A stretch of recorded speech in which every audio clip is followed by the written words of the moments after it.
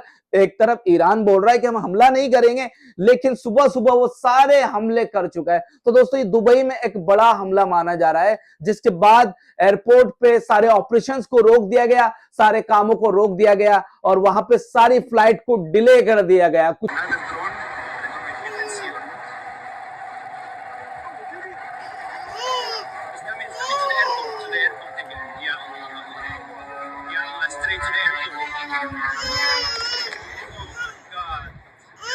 दोस्तों, ईरान का एक और बड़ा हमला जो अमेरिकी जहाज के ऊपर किया गया। यह जहाज ब्राजील के करीब मौजूद था, ब्राजील के एक शहर के करीब मौजूद था। उसी वक्त इसके ऊपर भी एक ड्रोन हमला किया गया। दोस्तों, ड्रोन हमले के बाद में इसमें तकरीबन 27 से ज्यादा अमेरिकी सैनिक मारे गए और अब तक जो है 100 से ज्यादा सैनिक अमेरिकी मार दिए गए हैं। जो ईरान की कार्रवाई के अंदर, ईरान के पलटवार के अंदर 100 से ज्यादा अमेरिकी सैनिक मार दिए गए। दोस्तों, कुछ फोटोज और कुछ विजुअल्स वहां की आ रही है, किस तरीके से वहां पर हमला किया गया और किस तरीके से वहां का मंजर आप देख सकते हैं। लेकिन दोस्तों, अमेरिका जो ऑपरेशन चला रहा है, ऑपरेशन एपिक फ्यूरी, जो ईरान के खिलाफ में चला रहा है, लेकिन अब एक्सपर्ट बोल रही है एपिक फ्यूरी अब पूरी तरीके से ये फेल्योर हो चुका है। अमेरिका का एक बड़ा फेल्योर यहां पर नजर आ रहा है कि किस कदर ईरान ने इनके एक जंगी जहाज पे जो अमेरिकी सैनिकों से लेस था उसके ऊपर हमला किया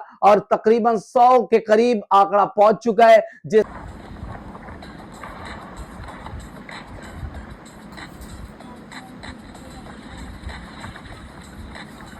दोस्तों जहाज पे हमले के बाद में आज के दिन ईरान ने एक और बड़ा हमला किया इजराइल में। वैसे तो कई हमले कर रहा है, कई मिसाइल दाग रहा है और मिसाइल जाके हिट भी हो रहे हैं, क्योंकि इजराइल के पूरी तरीके से जो आयरन डोम है फुसकी साबित हो रहा है। इजराइल के अंदर और यूएसए के अंदर इतना दम नहीं है कि इसकी मिसाइल को वो रोक पाए। वो पागल हो चुका है रोकते रोकते। अब वो सीधा सीज फायर चाहता, लेकिन मुंह से बोल नहीं रहा, क्योंकि इनकी नाक कट चुकी है। क्योंकि पहला हमला करते हैं, फिर बाद में ये चाहते हैं कि भाई ईरान खुद ही सीज फायर कर दे। ईरान पागल थोड़ी है। ईरान ने अभी कच्ची गोलियां नहीं खेली है और ईरान ने साफ कह दिया अब तक तो हमारा पुराना स्टॉक चल रहा था, अब नए स्टॉक की बारी है और जंग की शुरुआत अभी हुई है। इसी तरीके से एक बड़ा हमला इजराइल के एयरपोर्ट पे किया गया है। आप देख सकते किस तरीके से वहां के लोग एयरपोर्ट पर इधर उधर भाग रहे हैं और वहां पर अफरा तफरी मची हुई है। दोस्तों ये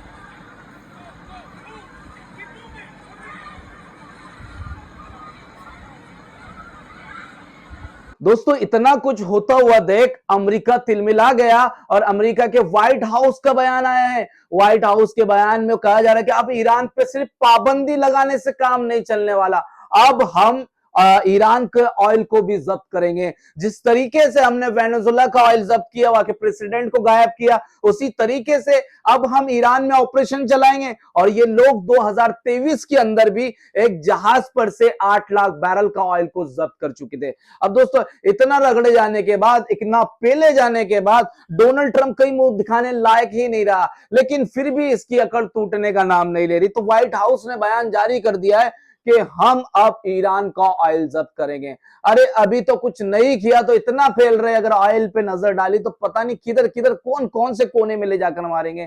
तो दोस्तों जिस तरीके से वेनेजुएला के प्रेसिडेंट को कब्जा करके वहां के ऑयल पे दुनिया का सबसे बड़ा जंगी जहाज जो यूएस का है यूएसएस ग्रैल R4 फिर एक बार ईरान के करीब भेजा जा रहा है। ये ऑलरेडी जब जंग शुरू होने वाली थी उससे पहले अमेरिका ने इसको थोड़ा दूर कर लिया था और सिर्फ अब्राहम लिंकन जो वॉरशिप थी वही ईरान के करीब थी और उसी पे से हमले दागे जा रहे थे।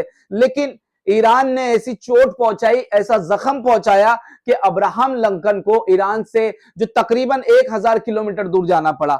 अब ये वापस से जो यूएसएस ग्रैल R4 दुनिया का सबसे बड़ा जंगी जहाज वॉरशिप वो वापस ईरान के करीब भेज रहे हैं, ताकि जो सागर है, रेड सी है, लाल सागर के अंदर अमेरिका अपनी फोर्सेस को बढ़ा सके और एक प्रेशर बना सके ईरान के ऊपर। लेकिन ईरान फिर पेलेगा, क्योंकि ईरान के पास के जो पुराना स्टॉक खत्म हो गया, अब जो नया स्टॉक आया है ना, यकीनन जैसा सैयद अली खामनेई ने कहा था कि आपकी वॉरशिप को वो 2 हिस्सों में तोड़ देगा, तो ऐसा नजारा आपको देखने को मिल सकता है कि उसके वॉरशिप के टुकड़े। दोस्तों ऐसा बिल्कुल नहीं है कि ईरान अकेला ही हमले कर रहा है इतनी कंट्रीज के ऊपर, इनको नुकसान पहुंचा रहा है। बेशक ईरान तो डट के खड़ा हुआ है और पूरी ताकत से पलटवार कर रहा है, लेकिन ईरान के ऊपर भी हमले किए जा रहे हैं। कुछ बड़े हमले आज फिर किए गए।